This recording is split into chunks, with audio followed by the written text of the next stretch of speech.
Let's go to the JohnstonRVCenter.com hotline for John Samuel Shenker, the Auburn tight end. It is the next round presented by Bud Light, who reminds you, decide to ride before you ever take that first drink.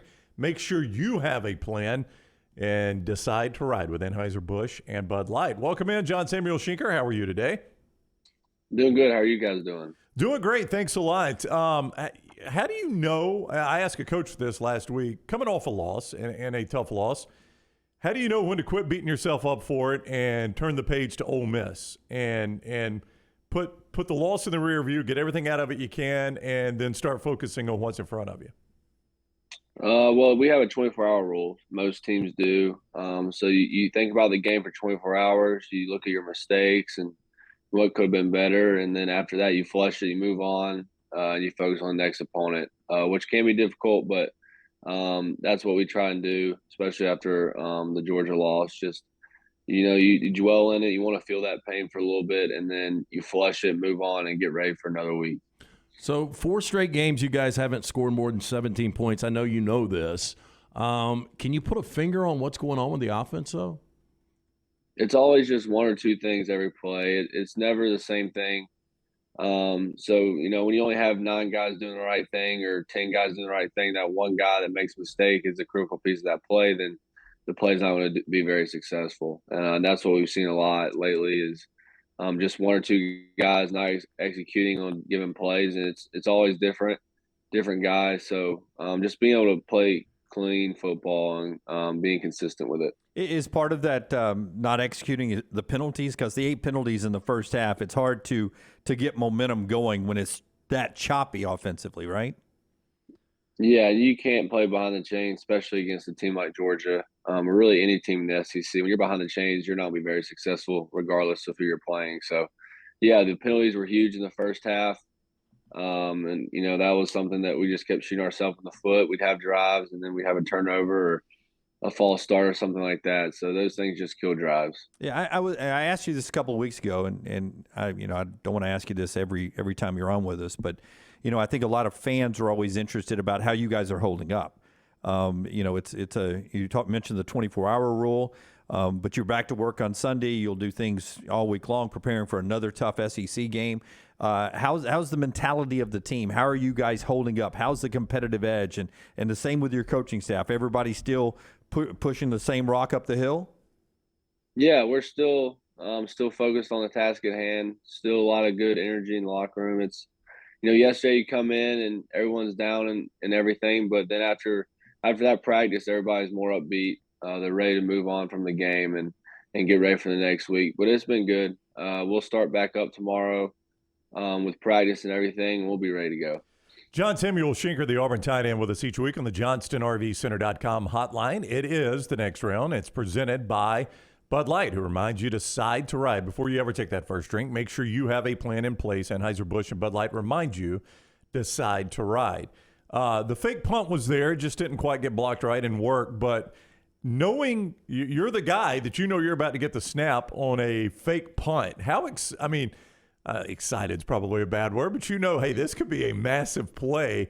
What's the feeling like when they call a fake punt and hey, this ball's coming to me? Yeah, it is exciting. It's a little bit different than catching a ball on the offensive side because it can really change the game if it's executed correctly. We had the right look. They only had 2 guys that side, and yeah, we just didn't execute the play. We missed a block there on the edge, and their DM made a good play on it. But yeah, it is exciting, especially where we were backed up. If we could have hit that, that would have really given us some momentum. Can you walk us through as much as you can, obviously, like how you guys rep that in practice? There's a lot that goes into a fake punt. Like, one thing I've always noticed is when your offense comes off the field, they can't just stand there on the sidelines. They got to sell it too, right? They got to go all the way to the bench so that the other team doesn't say, wait a minute, that offense is waiting to come right back in. Yeah, so you go throughout the week and you look at their scheme on, let's say, their punt return scheme, and whenever we lined up in a certain look, that was how they lined up. They'd have 2 guys to the left, and they'd overload the right because we rugby a lot. We roll out and kick. So we thought we might get that look, and so it's a check. And if we look to the sideline, and if the coach likes it, then we'll run it. And if not, then we would check to just a normal punt. But No, he repped that throughout the week, just based on their scheme and how they line up in certain situations. Where does this Georgia defense rank compared to last year's? Yeah, they're not last year's, which I mean, I don't think you can do that 2 years in a row, just being that elite with that many guys leaving. Obviously still talented. They still have really good linebackers, in my opinion, that can run the length of the field. That's where they're really elite. And then obviously they have D-line. They're younger, the D-line position, but they're still really athletic, really good players. And on the back end, they're pretty young, except for number 29, the older guy, and then Ringo as well. So not last year's defense, but still a really, really, really good defense, in my opinion. Personal question here. So I preface that. Easier after a loss when you were single, or now that you're married? Like, is it okay coming home? Is she good at picking up the broken psyche of a loss, or was it easier to just go be quiet in a dark room when you were single and talk to her later? I would say it's probably easier now. She's just happy when I'm not, carted off on a stretch or anything. Like, she's just happy when I'm safe. Yeah. Okay. Yeah. Well, yeah. So nice that you're checking those boxes bit. every week. That's nice. Yes.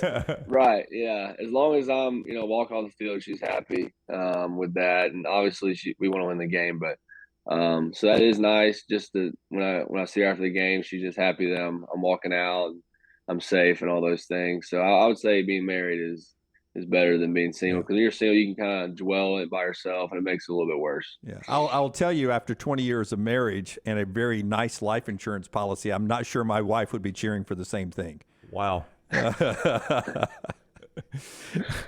won't make him comment on your marriage. Do you have a comfort meal after a loss and a celebratory meal? Are they one and the same? What do you like to eat to celebrate a win, or maybe a comfort food after a loss?